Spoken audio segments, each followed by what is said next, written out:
तो सावधानी से 10 मिनट आप लोग बैठ जाएं, जहां हैं वहीं बैठकर सुनेंगे तो आपको 7 दिन कथा का लाभ मिलेगा। जहां हैं आप वहीं बैठ जाएं, खड़ा कोई ना रहे। हम चाहते हैं आपको 7 दिन का लाभ मिले। एक बार यदुवंशी संतों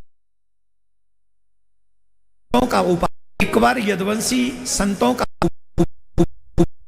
के पास में ले गए, कहा महाराज वी वांट टू नो कि क्या होगा, पुत्र या पुत्री। संतों ने नेत्र बंद किए तो पता चला कि तो खुद ही पुरुष है जिसे लड़की बना के लाए। इसका मतलब ये हमारा उपहास उड़ाना चाहते हैं, हमारा मजाक उड़ा रहे हैं। तो संतों ने साप दे दिया, जनिष्यतियो मंदा मूसलम कुलनाशनम।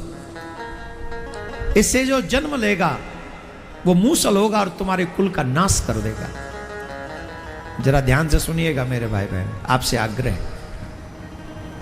3 लोगों का अपराध कभी मत कीजिएगा, ब्राह्मण, साधु और भक्त। ब्राह्मण, साधु और भक्त,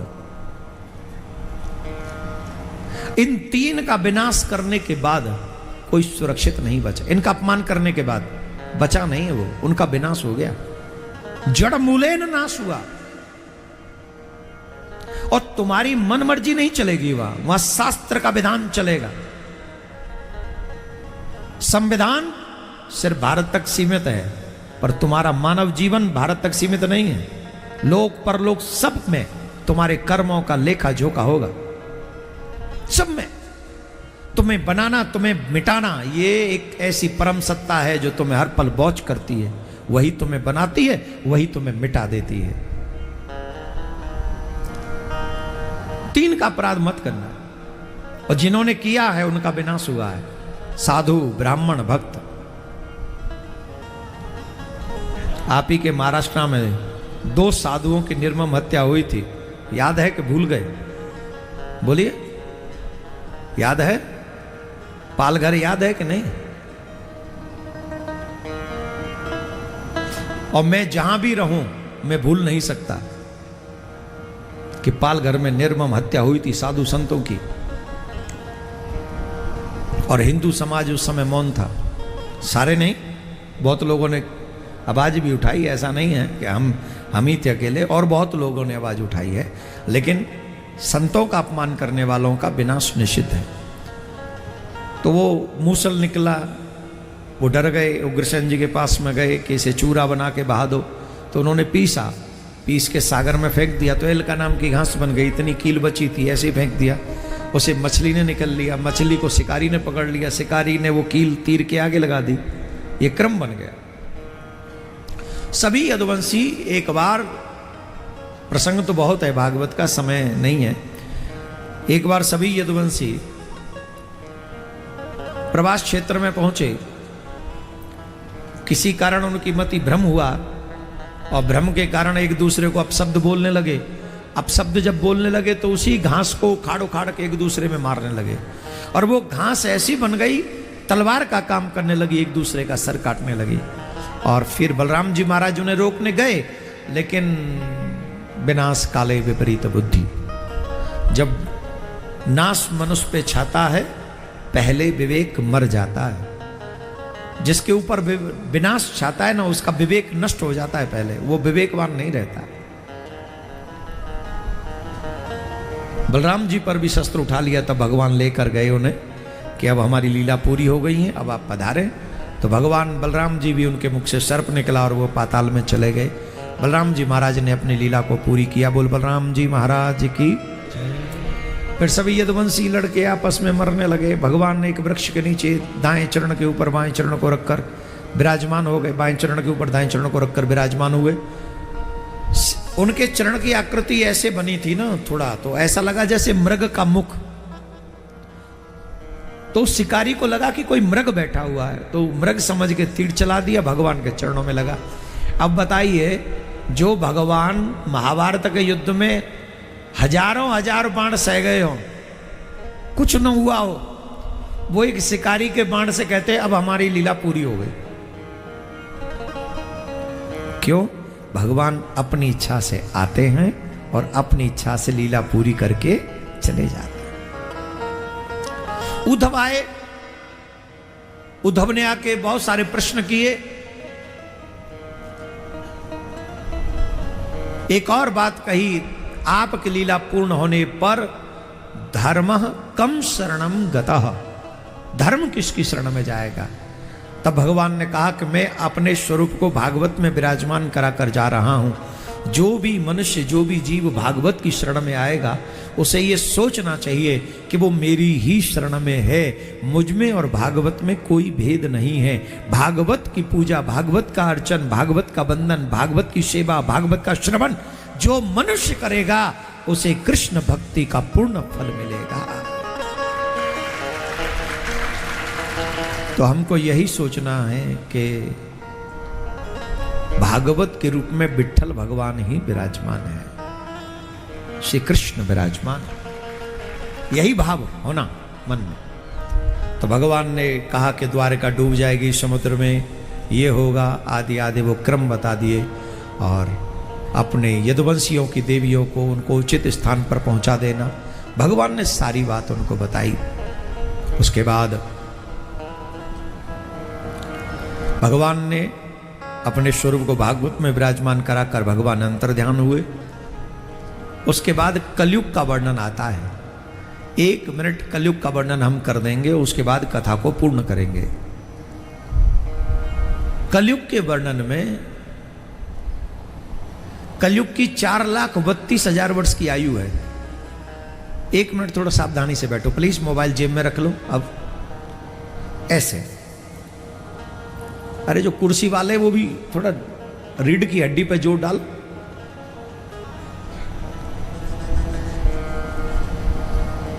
कलयुग की आयु जो है वो 4,32,000 वर्ष की है। इसको 4 चरणों में बांटा गया है। एक चरण 1,08,000 वर्ष का है और अभी पहला चरण चल रहा है, जिसमें से पहले चरण में 5,000 कुछ वर्ष निकली हैं अभी बस। कलयुग की जो आयु है ना वो 4,32,000 वर्ष की है। एक चरण जो है वो 1,08,000 वर्ष का है और अभी पहला चरण चल रहा है, 3 बाकी हैं। पहले चरण में जीव की आयु है 100 वर्ष। कितनी? 100 वर्ष। दूसरे में 50, तीसरे में 25, चौथे चरण में जीव की आयु होगी 12.5 वर्ष। और घोर कलयुग इसे कहेंगे जब 9 वर्ष का बच्चा नाना बन जाएगा, दादा बन जाएगा। 9 वर्ष का बच्चा, वो घोर कलयुग होगा। हाइट इतनी होगी चने के पेड़ के नीचे छांव ले लेगा। भुखमरी इतनी होगी रोटी के टुकड़े के पीछे वो किसी की भी जान ले लेगा और किसी की अपनी जान डाल देगा संकट में। नदी के पार, उस पार कोई एक टुकड़ा दिखाए और नदी में पानी बहुत है, तैरना नहीं भी आता हो तो उधर टुकड़ा देख के भागेगा, नदी में डूब के मर जाएगा। बीमारियां इतनी बढ़ जाएंगी कलयुग में, जिन बीमारियों का कोई इलाज नहीं होगा। शुरुआत तो हो ही गई, कोरोना का इलाज नहीं था,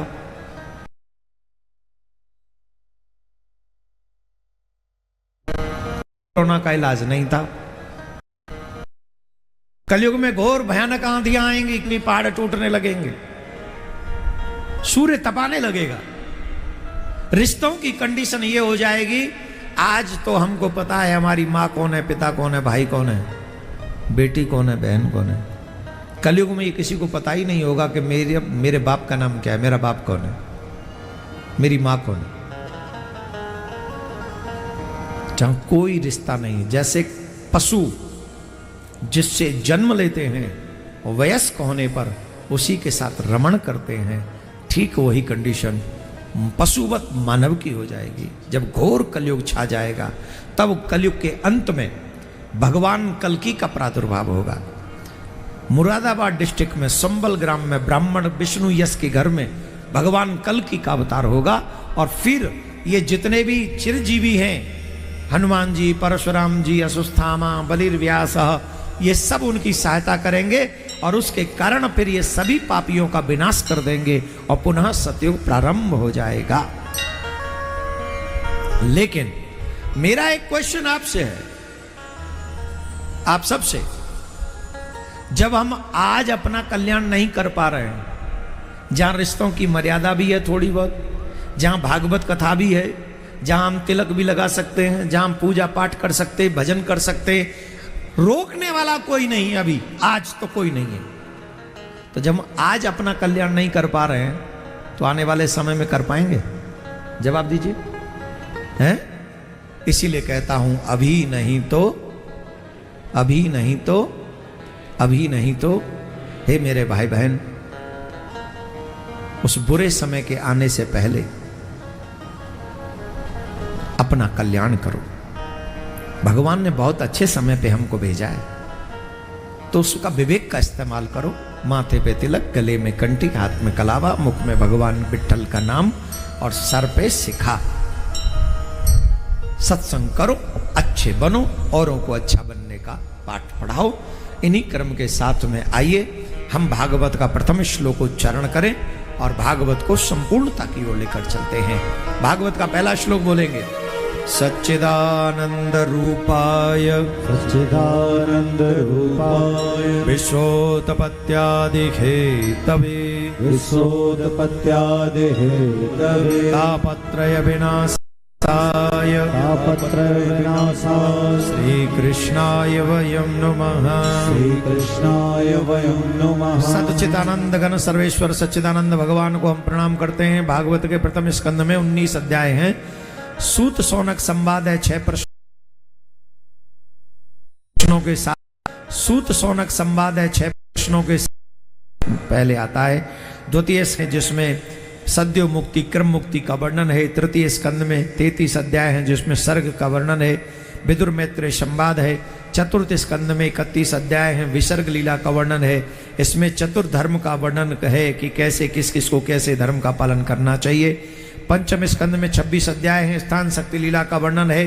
पर्वत नदी किस किस देवता की कैसे पूजा करनी चाहिए, इन सब का वर्णन इसमें मिलता है। षष्ठम स्कंद में 19 अध्याय पोषण लक्षण लीला का इसमें वर्णन किया गया है। इसमें अजामेल उपाख्यान है, वृत्तासुर प्रसंग है, नारायण कवच का उपदेश इसमें दिया गया है। सप्तम स्कंद में 15 अध्याय हैं जिसमें नारद युधिष्ठिर संवाद है, हिरण्यकश्यप एवं प्रहलाद का चरित्र है, नरसिंह अवतार है। अष्टम स्कंद में 24 अध्याय है, मनवंतरों का वर्णन है और इसमें गजेंद्र मोक्ष का वर्णन है, हरि अवतार का वर्णन है, समुद्र मंथन, अमृत का निकलना इत्यादि का वर्णन है और 3 पग भूमि राजा बलि के द्वारा दिया गया उसमें वर्णन है। 9वें स्कंद में 24 अध्याय ईशान लीला का वर्णन है। 10वें स्कंद में 90 अध्याय हैं। निरोध लीला का वर्णन इसमें किया गया है।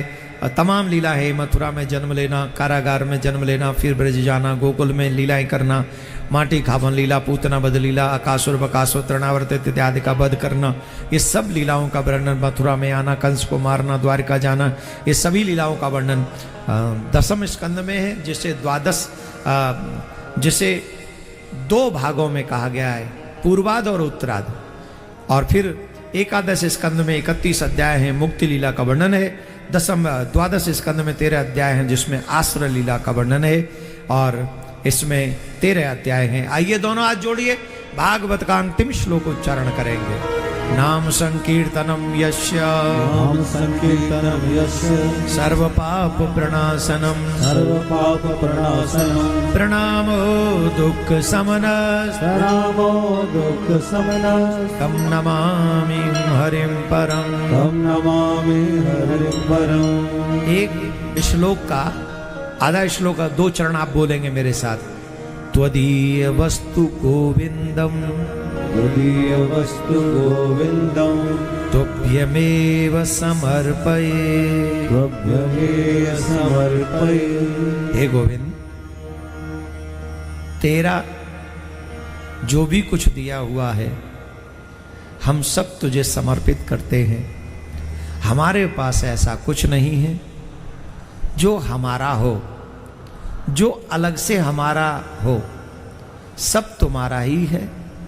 तन मन धन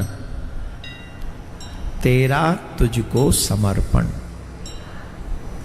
हरिशरणम हरिशरणम हरिशरणम। बोले भागवत महापुराण की जय। राजा परीक्षित 7वें दिन अपने स्थान से खड़े हुए। गंगा के तट पर पहुंचने से पहले सुखदेव जी महाराज का तिलक किया, चरणों में साष्टांग दंडवत किया, द्रव्य दक्षिणा वस्त्र इत्यादि देकर उनको प्रणाम किया और राजा परीक्षित को भगवान सुखदेव जी ने आशीर्वाद दिया। फिर उनका गंगा के तट पे आना, तक्षक का डसना, कुशासन पर बैठना, ये सब श्राप की पूर्ति पर है। ठाकुर जी में तो उनके प्राण उसी समय समा गए थे। आज यहाँ पर उपस्थित सभी संत वृंदों को हम बार बार नमन करते हैं। बहुत सुंदर अद्भुत छठा इस समय इस मराठा के सनातन धर्म के इस भव्य पंडाल में बनी हुई है। पूज्य हमारे महाराज श्री श्री संत गुरु एकनाथ नामदेव जी महाराज के विशेष विशेष विशेष विशेष प्रयासों से ऐसा दिव्य आयोजन हुआ। पूज्य नामदेव महाराज की बड़ी कृपा। अभी बैठे रहेंगे। आज आप तब तक नहीं खड़े होंगे जब तक आरती न हो जाए। और अभी देखो आपके यहाँ मेहमान कोई आता है तो उसे विदा करते हो कि नहीं करते हो? भागवत जी 7 दिन से मेहमान बनकर आपके यहाँ हैं और उन्हें आप विदा किए बिना चले जाओगे? आरती होगी, फिर महाराज जी के सर पे भागवत जी विराजमान होंगी और फिर महाराज जी 4 परिक्रमा व्यासपीठ की करेंगे और उसके बाद भागवत जी वहाँ विराज जाएंगी। उसके बाद आप वहाँ जाना जहाँ पत्तल लगी हुई है, मैं वहाँ जाऊँगा जहाँ मेरी टिकट कंफर्म हुई है। हाँ, और नहीं तो हमको फ्री समझते हो क्या? हम फ्री नहीं है। 7 दिन यहाँ झंडा रखा है, अब झंडा लेके आगे चले जाएंगे, फिर वहाँ रखेंगे 7 दिन झंडा, फिर और झंडा लेके आगे जाएंगे। हमें तो सनातन का झंडा लेके चलना है। अब जिन जिन को हमारे संग चलना हो वृंदावन में कल से आ जाओ, होली की कथा वहाँ करेंगे। फिर उसे चलना हो आगे बिहार में चलेंगे, फिर कहीं चलना हो तो चलते ही रहेंगे। चरे वेती हमें चलते ही रहना है। पर फिर भी इन 7 दिनों में अगर मेरी वाणी से कोई शब्द ऐसा निकला हो जिस शब्द ने आपको कष्ट पहुंचाया हो, मैं मराठी नहीं हूं, फिर भी मराठी भाषा बोलने का प्रयास किया, सिर्फ आपके मन को प्रसन्न करने के लिए, आपको ये दिखाने के लिए वसुधैव कुटुंबकम। हम भाषा में अलग हो सकते हैं पर हम भाव में अलग नहीं है। आपका भी स्वामी मेरा स्वामी एक ही है, सनातन एक ही है, हम दो नहीं है। तो मेरी वाणी से मेरे वचन से कोई भी शब्द ऐसा बना हो जो आपको अच्छा न लगा हो, अपने ही घर का छोटा बालक समझकर हमको क्षमा कर दीजिएगा।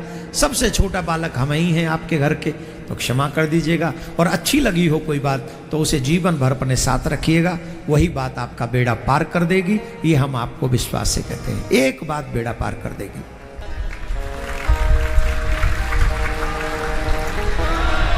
जोर से बोलना पड़ेगा।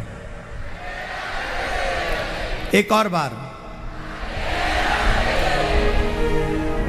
एक बात कह के अपनी वाणी को विराम देंगे। अरे मैं कह रहा हूं एक बात, तुम सुनो। किस किस ने उस नंबर पे मिस कॉल कर दिया है? सनातन बोर्ड बनवाने के लिए किस किस ने मिस कॉल कर दिया उस नंबर पे? नहीं किया ना? कई लोग आ जाएं, अपना फोन की निकालें, जरा अपना मोबाइल निकालें जल्दी, क्विक। जो आज आए हैं, जो पहले कर चुके हैं उनकी कोई बात नहीं है, जो अभी आज आए हैं वो सभी अपना मोबाइल निकालेंगे। और एक नंबर बोल रहा हूं, जो जो लोग चाहते हैं सनातन बोर्ड बने वो भी इसमें अहम भूमिका निभाएं। एक नंबर डायल करें, उस पर मिस कॉल करेंगे 9927300037। मैं फिर बोल रहा हूं 9927300037। इस नंबर पे आप मिस कॉल कर देंगे, सनातन न्यास फाउंडेशन से आपका रजिस्ट्रेशन आप कर देंगे। और आपने मिस कॉल कर दिया, हमें 5 करोड़ लोग चाहिए, तो 5 करोड़ लोग कैसे आएंगे? हम 5 करोड़ तलाश कर रहे हैं, आप सिर्फ 5 लोग जोड़ दीजिएगा इसमें। आप जब 5 जोड़ देंगे, हर सुनने वाला 5 जोड़ देगा, तो 5 करोड़ बहुत जल्दी पूरे हो जाएंगे, बहुत देर नहीं लगेगी। तो आप लोगों की जानकारी में 5 लोग तो ऐसे होंगे ही जो सनातन का हित चाहते होंगे, सनातन बोर्ड कृष्ण भूमि का मंदिर निर्माण चाहते होंगे। तो कौन कौन हमारे साथ चलेगा? अरे सनातन बोर्ड बनवाने कौन कौन साथ चलेगा? साथ दोगे कि नहीं? तो आप अपनी तरफ से 5 लोगों को जोड़ें। एक बार पुनः बोले संत नामदेव जी महाराज की, नामदेव जी महाराज की, प्रिया कांजू सरकार की, कृष्ण जन्मभूमि की, सत्य सनातन धर्म की, सत्य सनातन धर्म की, भारत माता की, भारत माता की, भारत माता की, जय श्री राम।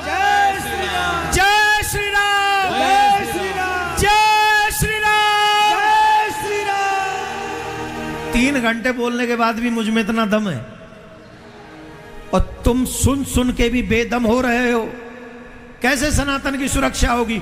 एक बार अपनी आप जोर से बोलो जय श्री राम। इतनी जोर से बोलो पाकिस्तानियों का हृदय फट जाए। एक साथ जोर से बोलना पड़ेगा, जय श्री राम, भारत माता की। आपकी एनर्जी देख के मन नहीं कर रहा कि मैं आप यहां से जाऊं। प्लीज मुझे मत जाने दो, प्लीज मुझे यहीं रोक लो। अरे रोक लो मुझे, कोई नहीं रोकेगा। चलो फिर इतने फ्री हम भी नहीं, हम भी जा ही रहे हैं। कौन कौन चाहता है हम चले जाएं?